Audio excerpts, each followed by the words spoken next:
يا قلبي اذكر أحمد عين الهدى مفن العدا برا كريما محسنا بحر العطايا والجدا.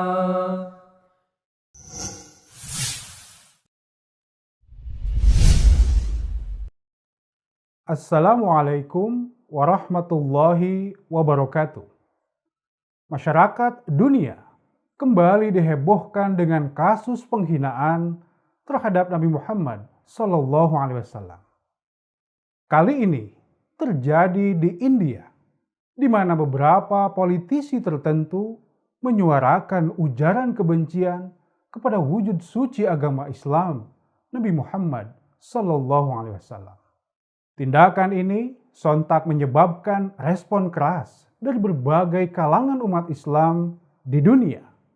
Sebut saja protes dan demo besar terjadi di Pakistan, Qatar, Kuwait, Indonesia, bahkan di India sendiri.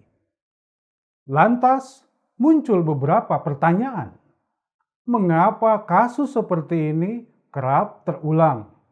Apakah hal ini murni bermotif politik atau memang gelombang Islamofobia yang tidak kunjung reda?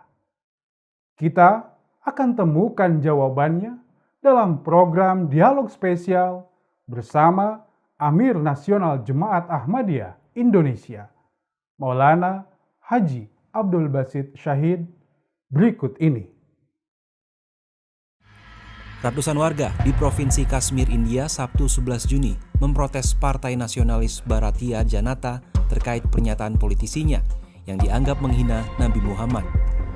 Mereka meminta pemerintah mengadili pelaku dan mendesak pemerintah membuka kembali akses internet di wilayah mereka yang masih terputus. Gelombang unjuk rasa berlanjut untuk menekan pemerintah India segera memproses juru bicara Partai Bharatiya Janata, Napur Sarma, yang berbicara kontroversial dalam sebuah dialog televisi di India.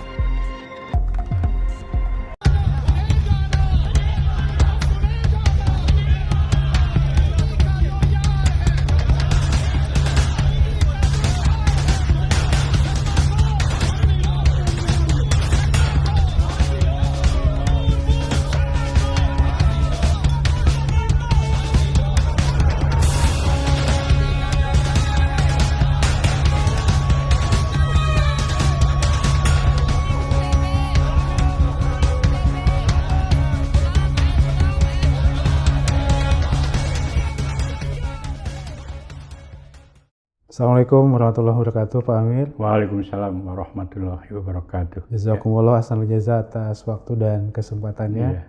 Pada hari ini dapat kembali kita dialog, Pak Amir. Ya. Ini Pak Amir, tema yang akan kita bahas terkait kasus penghinaan terhadap Nabi Muhammad SAW yang terjadi di India beberapa waktu yang lalu. Ya. Dan cukup menghebohkan juga. Bagaimana pandangan Pak Amir? Begini ya,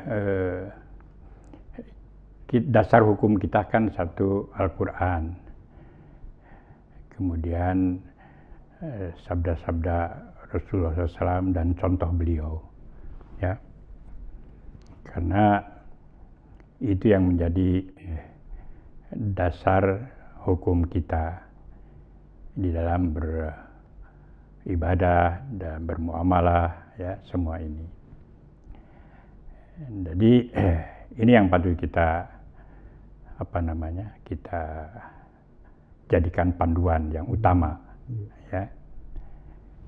Nah, di dalam Al-Quran kan sudah jelas, A'udzubillahi minasyaitonirrajim, laqad kana lakum fi Rasulillahi uswatun hasanah. Jadi sungguh di dalam diri pribadi, amalan, kelakuan, ya, Rasulullah SAW adalah contoh yang paling baik bagi kamu. Dan kita tahu Rasulullah SAW itu, ya, adalah contoh konkret dari mengamalkan seluruh ajaran Al-Quran. Ya, kita lihat bagaimana kehidupan beliau dari yang sekecil-kecilnya sampai yang besar. Ya, akhlaknya, sikapnya, ya, semua itu menjadi contoh bagi kita ini. Adalah hal yang wajar ketika beliau mulai mengajarkan, menyampaikan ajaran Islam yang kita lihat bagi penduduk Mekah pada waktu itu adalah suatu hal yang baru. Ya, walaupun sebetulnya nenek moyang mereka itu adalah Nabi Ibrahim, Nabi Ismail dan lain. Semua adalah mawahid, ya, orang-orang yang memiliki kepercayaan, ya, bahwa Allah Subhanahu wa Ta'ala itu tunggal. Ya. Tetapi sejalan dengan waktu kan mereka jadi orang-orang musyrik, penyembah-penyembah berhala. Ya. Tentu saja ketika beliau menyampaikan, jadi Rasulullah SAW itu menyampaikan dakwahnya, mesti banyak penentangan, mesti dicaci, mesti dimaki, mesti ya kan banyak dari sejarah, ya, sampai ke waktu beliau ke Taif saja dilemparin di ini. Ya. Nah, dari sikap itu saja, dari reaksi beliau terhadap cacian, makian, aniayaan, apakah ada beliau membalas? Ya. Nah, kalau kita lihat sejarah, ya, Rasulullah SAW perjalanan, tidak ada yang kemudian beliau dipukul, baku hantam lagi kan? Nggak ada. Menghina beliau, tentu saja menghina Allah Subhanahu wa Ta'ala juga. Tapi apakah ada dalam Al-Quran contoh hukuman bagi orang yang menghina? Ya, Allah Ta'ala yang menghina Rasulullah SAW, ada nggak contoh, ya, atau satu ayat yang bentuk pembalasannya itu bagaimana? Kalau mencuri kan ada contohnya, ya, zina ada hukumannya, ya, kemudian apalagi minum arak atau apa kan adalah, ya, ya, mencuri, macam-macam lah kan. Jadi itu yang mengganggu ketertiban masyarakat juga. Nah, kita harus lihat dulu itu, apakah ada, ya, hukuman tertentu bagi orang yang menghina Allah Subhanahu wa Ta'ala maupun menghina Rasulullah SAW di dalam Al-Quran. Itu dulu, ya. Tentu saja dengan contoh yang ada dipraktikkan oleh Rasulullah Shallallahu Alaihi Wasallam. Nah, padahal dalam Al-Quran juga sudah jelas, la ikraha fid-din, tidak ada paksaan di dalam agama. Jadi kita tidak boleh memaksakan. Ya. Nah, ini yang perlu dilihat dulu, ya. Nah, oleh karena itu, walaupun nanti, ya, bagaimana kita sebagai umat yang beragama dan multikultural, multi etnis, ya, kepercayaan, keyakinan itu menjaga perasaan. Itu beda lagi itu. Beda lagi, ya. Pak Anggur, ya. Kalau kita lihat saja, Allah Subhanahu wa Ta'ala yang menciptakan seluruh langit bumi ini, ada diizinkan oleh Allah Ta'ala, kamu boleh ingkar, nggak apa-apa. Oh iya. Kan nggak terus Allah Ta'ala, kalau kamu nggak percaya kami hukum di dunia ini, kan nggak. Iya. Itu nanti hitungannya di akhirat. Ya. Orang seperti syariat kan, kalau orang di situ disebutkan bahwa kita harus sholat 5 waktu wajib. Kan? Kemudian kalau yang tidak sholat, itu kan seolah-olah membangkang, ya, menghina Allah Subhanahu wa Ta'ala yang menciptakannya, nggak mau turut perintah. Kan sama, artinya dia merasa ada kesombongan dalam dirinya, ya, dia menjadikan aku pun tak pedulilah aku, katanya kan, nggak sholat. Apakah orang sholat kemudian dihukum di sini harus diapain? Kan tidak. Itu nanti hukumannya Allah Ta'ala yang yang menanganinya itu. Tidak diserahkan kepada Rasulullah SAW untuk menghukum. Jadi kalau kita lihat secara garis besarnya, ada hal-hal yang Allah Ta'ala beri authority, beri kekuasaan kepada Rasulullah SAW dan kemudian kepada umatnya untuk menghukum, memberikan hukuman. nanti terserah. Ya, ada yang memang Allah Ta'ala tidak memberikan kuasa kepada Rasulullah SAW pun untuk menghukum. Baik Pak Amir. Ya, Iya. kan begitu. Misalnya orang nggak mau puasa, emangnya mau diapain kita? Apakah harus dipukulin? Ya, orang tidak sholat. Ya, artinya dia melanggar, tidak taat kepada hukum Allah Ta'ala. Ya, karena kepada Rasulullah SAW tidak diizinkan untuk kemudian memukul. Sama anak itu juga kalau hanya untuk tarbiyat kan, kalau sudah umur 9 tahun bisa sedikit dicepret gitu ya. Lepas sudah dewasa kan nggak bisa, nggak ada contohnya. Digebukin, dipukulin, itu sudah salah kaprah. Kan begitu. Nah, ini yang menjadi dasar hukum kita. Nah, saya perhatikan dalam Al-Quran itu ada satu ya ayat yang menarik yang ada dalam surat An-Nisa 141 ya, dalam Quran kita 141 karena Bismillah itu dihitung satu ya, jadi ayat nomor 1 ini. Di Quran yang lain itu ayat 140 ya, di mana Allah Subhanahu Wa Taala berfirman ya, A'udzubillahi minasyaitonirrajim. Idza sami'tum ayatillahi yukfaru biha. Apabila kamu mendengar ayat-ayat Allah Ta'ala atau tanda-tanda Allah Ta'ala yukfaru biha, diingkari ya, wa yustahza'u biha, dan dicemoohkan, diperolok-olokkan, dipersendakkan ya, fala taqudu ma'ahum. Ya, janganlah kamu duduk bersamanya, jangan kamu dengar. Kalau dalam satu majelis sedang dipersenda, diperolok-olokkan, wah begini begitu Allah Ta'ala, kamu menghindar, jangan duduk bersama. Ya. Ini kan sudah jelas.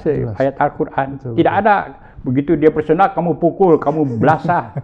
Ya, kan tidak ada. Fala taqudu ma'ahum.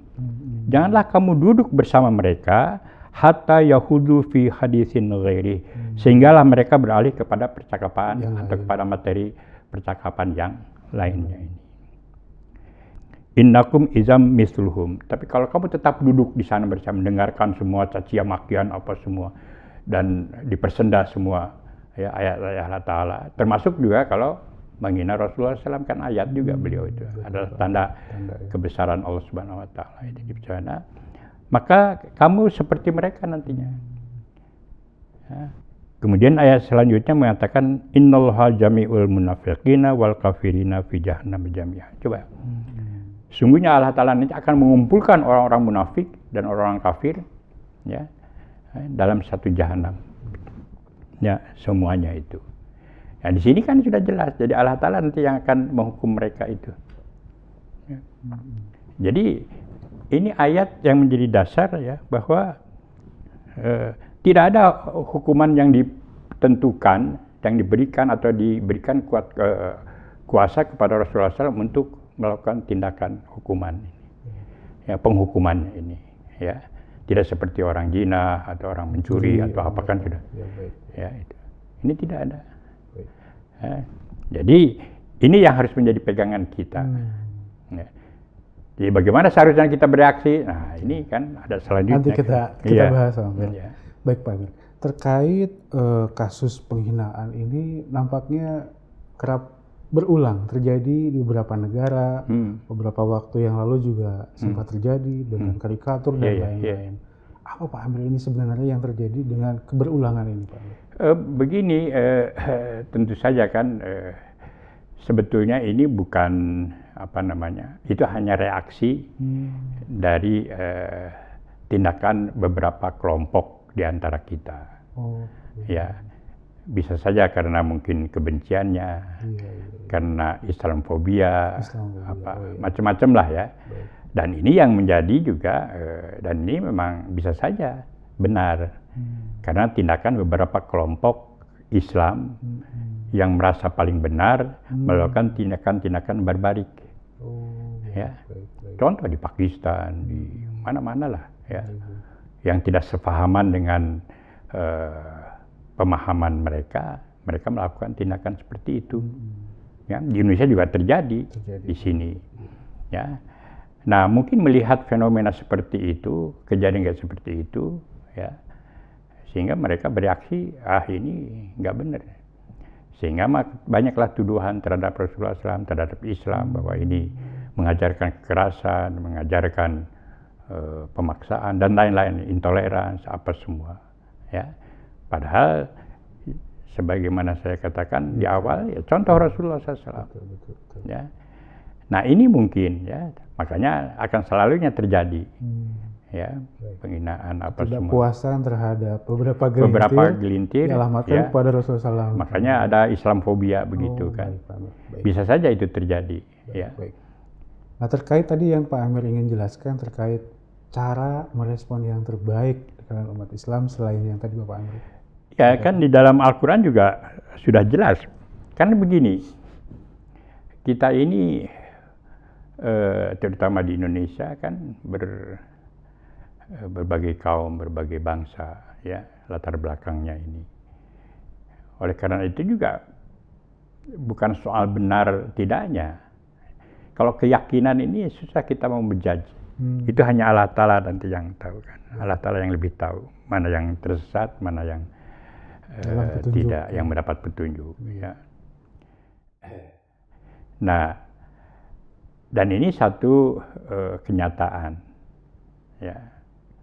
Nah, di zaman Rasulullah SAW pun ya sudah dijelaskan dalam Al-Quran. Ya, bagaimana sikap kita terhadap orang-orang musyrik. Ya. Bagaimana ajaran Islam itu mengajarkan. Ya. Bagaimana Rasulullah SAW mengajarkan umat untuk bersikap terhadap penganut-penganut agama yang lain. Di dalam satu ayat misalnya Al-An'am ya, 109 ya, dalam ayat dalam Quran kita karena bismillah termasuk satu ayat. Di situ ada perintah ya kepada kita semua ya. Wala tasubbul ladzina yad'una min dunillahi. Janganlah kamu memaki ya sesembahan ya.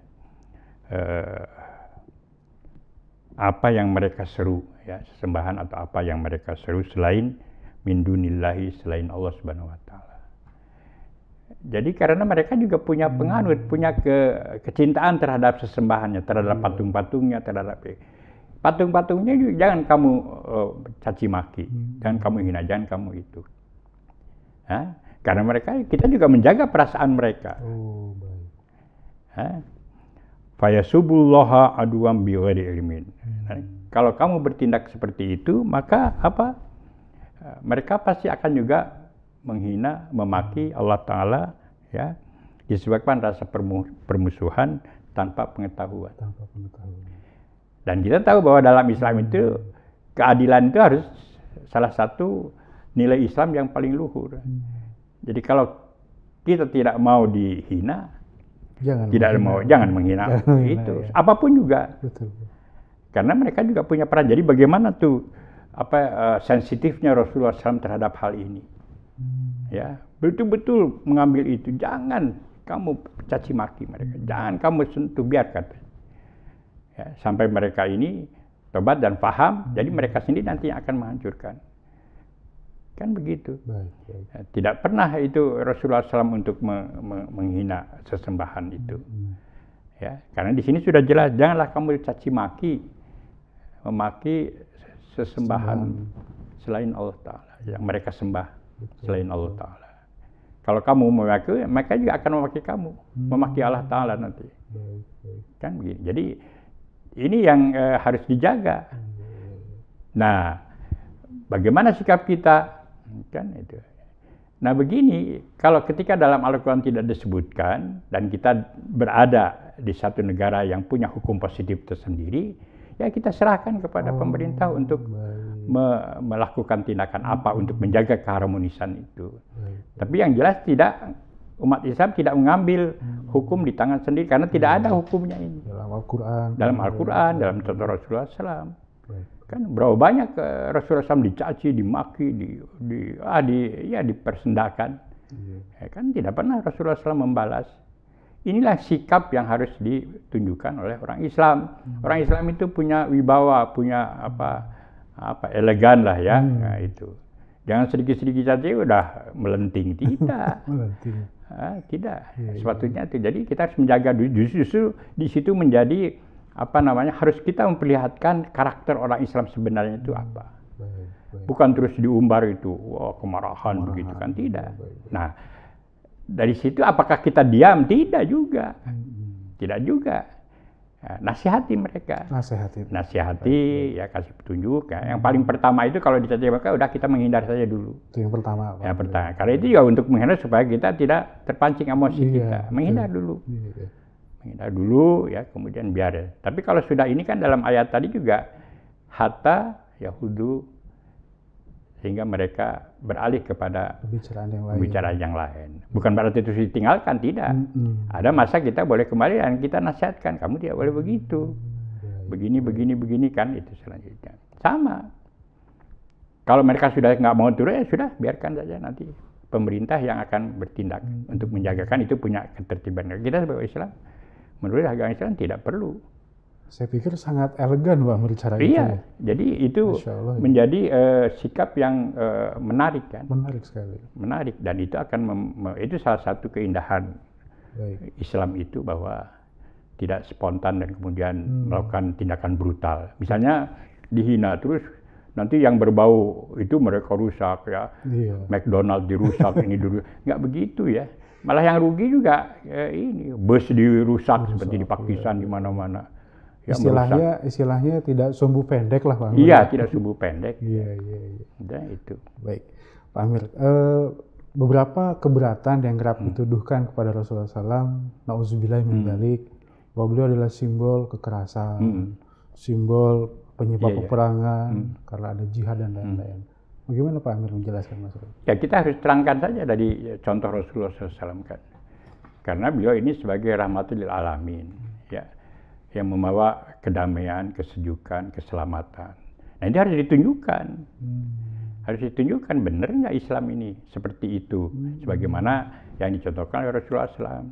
Tapi kalau sikap kita, reaksi kita terhadap hal yang kecil, kemudian melakukan tindakan-tindakan yang tidak terpuji, ya, sebagaimana dilakukan oleh beberapa pihak yang merasa benar, merasa itu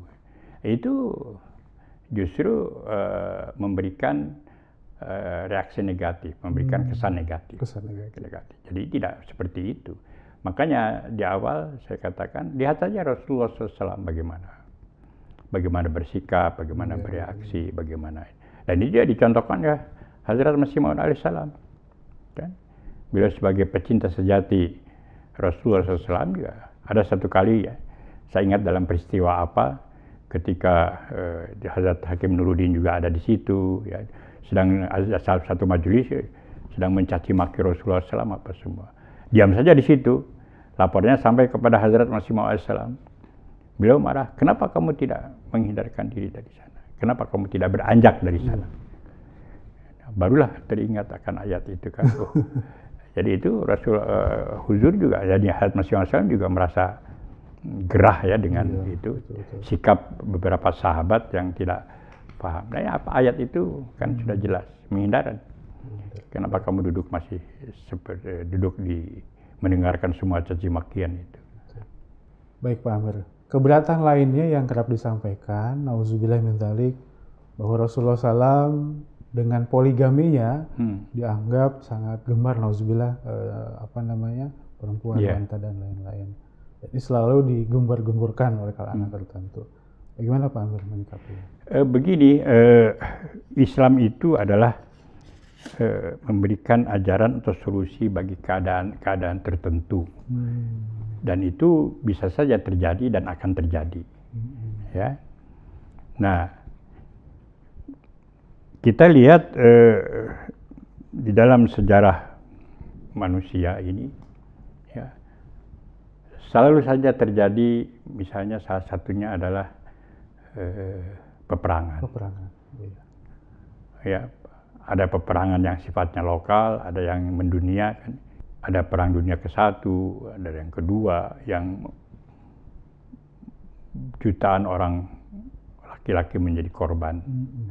Tidak hanya laki, ya, tapi kebanyakan kan laki-laki yang tentara. Ya. Nah, di dalam Islam ini kalau keadaan seperti itu, ya banyak wanita-wanita, anak-anak yatim, ya, yang terjadi akibat peperangan. Nah, solusinya bagaimana? Ya, jadi dalam Islam itu diajarkan cara yang terbaik bagaimana mengatasi satu masalah. Ya. Nah, di sinilah kelebihan Islam. Ya.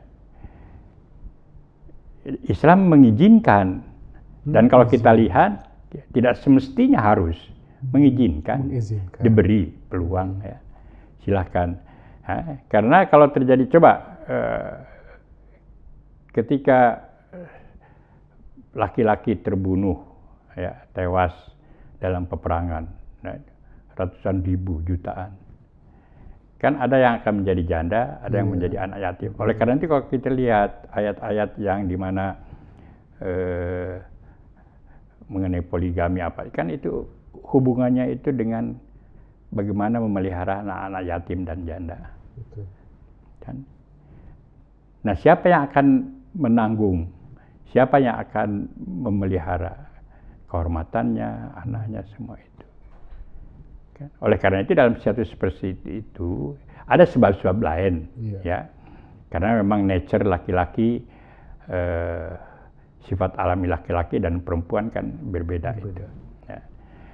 Nah, oleh karena itu dalam keadaan seperti itu apa solusinya yang ditawarkan? Nah, Islam menawarkan ini, kamu boleh, ya, mengawini 4 sehingga anak-anak yatim apa semua bisa terjaga. Ini sebetulnya. Jadi yang kalau orang mau kawin poli, silakan, tapi yang harus menjadi tujuan utamanya itu adalah bukan untuk mengumbar kesenangan, tidak. Makanya dalam sejarah itu kalau kita lihat dalam tarikh, ya hanya dengan Siti Aisyah saja Rasulullah SAW kawin sebagai perawan. Ya. Yang lain kan janda. Betul. Ya, lain janda. Nah, ini yang apa namanya, yang malah istri pertamanya Siti Hadijah radhiyallahu juga sudah umur 40 tahun waktu itu. Ya, beliau masih muda. Ya. Jadi dalam Islam ini, ya, diberikan satu solusi bagaimana mengatasi hal seperti itu. Ya, bagaimana ketika terjadi perang di Eropa, di mana semua kan. Lebih baik mana dia terpelihara, ada suaminya, terjaga kehormatannya, anaknya terjaga. Ya, ini ingat bahwa itu tujuan perkawinan Rasulullah SAW itu. Bukan sebagian di antara kita sekarang ini yang kawin hanya untuk, ya, tanda kutip lah ya, itu tidak. Niatnya itu untuk itu, untuk memelihara anak yatim, kehormatan janda dan lain-lain. Ya. Apakah kalau dilarang untuk berpoligami, apakah diam-diam mereka ini mengadakan hubungan? Betul. Lebih baik dilegalkan dan itu diketahui orang. Betul. Apa yang terjadi di Eropa di mana-mana sekarang kan kehidupan ya free sex apa semua kan akibat itu. Salah satunya. Bisa saja kan. Oh, ada bebas saja itu. Kan. Nah, Islam ini tidak begitu. Segala sesuatu itu karena itu kan fitrat alami manusia yang harus diarahkan. Ya, bukan sesuatu yang buruk, ya. Berkeinginan untuk memiliki istri, ya, memiliki anak. Kalau perempuan ingin bersuami apa semua kan. Nah, ini jadi ada keadaan-keadaan tertentu. Ya, tidak seharusnya, tidak semestinya. Diizinkan, dibolehkan. Itu pun dengan syarat dan ketentuan yang berlaku. Ya. Baik, Pak Amir. Nah, tadi Pak Amir sempat menyebutkan tentang Rasulullah menikahi Hazrat Aisyah radhiyallahu taala anha. Nah, ada keberatan juga Pak Amir mengenai hal ini karena dianggap bahwa Rasulullah SAW menikahi anak di bawah umur. Iya. Bagaimana Pak Amir? Iya, ini jadi kontroversi kan. Jadi karena di sana memang ketika melamar beliau itu ketika umur saya kurang pasti itu umur berapa kan melamarnya itu. Jadi meminangnya itu. Tapi kan tidak campur. Betul. Nah, sebagian para mufassirin mengatakan bahwa ketika umur 12 atau berapa itu. Nah, mungkin di beberapa kaum, di beberapa suku itu umur 11-12 sudah mulai dewasa dan mungkin ini termasuk mungkin Siti Aisyah. Tapi itu riwayat yang lebih banyak difahami oleh. Tapi ada riwayat yang lain yang mengatakan bahwa menikahnya itu di atas jadi campurnya itu umur 19 tahun, 17 tahun. Nah, ini apa namanya yang harus perlu diselidiki lebih dalam lagi. Yang jelas bahwa bisa saja umur 11-12 tahun waktu itu ya, atau sampai sekarang juga orang-orang di Arab sana wanitanya sudah bisa keluar mens di mana itu bisa cukup matang untuk bersuami ya. Tapi riwayat yang lain yang ini juga harus diselidiki betul-betul. Padahal nikahnya itu umur 19 tahun atau berapa itu waktu itu. Dan memang nikahnya melamarnya umur 9 tahun kalau tidak salah. Nah itu. Tapi kan tidak terus campur. Betul. Lama itu. Nah ini jadi ya itu bukan satu keberatan sebetulnya. Dan keadaan pada waktu itu ya memberikan contoh ya bagi umat ya, sehingga kemudian hanya kepada Rasulullah SAW waktu itu diizinkan ya. Dan untuk mengawini beberapa ya, tapi selepasnya kan hanya bisa dibatasi 4 ya, bagi orang Islam ini. Dan itu khusus ya bagi Rasulullah SAW. Jadi keadaan-keadaan tertentu yang kemudian Allah Ta'ala mengizinkan beliau. Tadi sudah sangat banyak dari Pak Amir terkait nasihat-nasihat bagi saudara sesama kaum muslimin, bagaimana cara menghadapi kasus seperti ini. Lantas, apa kira-kira saran dan nasihat Pak Amir untuk kalangan non-muslim, Pak Amir? Ya mungkin tadi Pak Amir melihat tindak tanduk kita, gitu, orang Islam. Iya, jadi begini, jadi kita harus melihat bahwa sifat atau keadilan itu sangat dijunjung tinggi di dalam Islam. Jadi sama reaksinya di mana-mana juga. Karena di beberapa negara pun ya, hukum blasphemy itu kan ada juga. Yang jelas bahwa di dalam Islam sendiri itu sudah kita terangkan.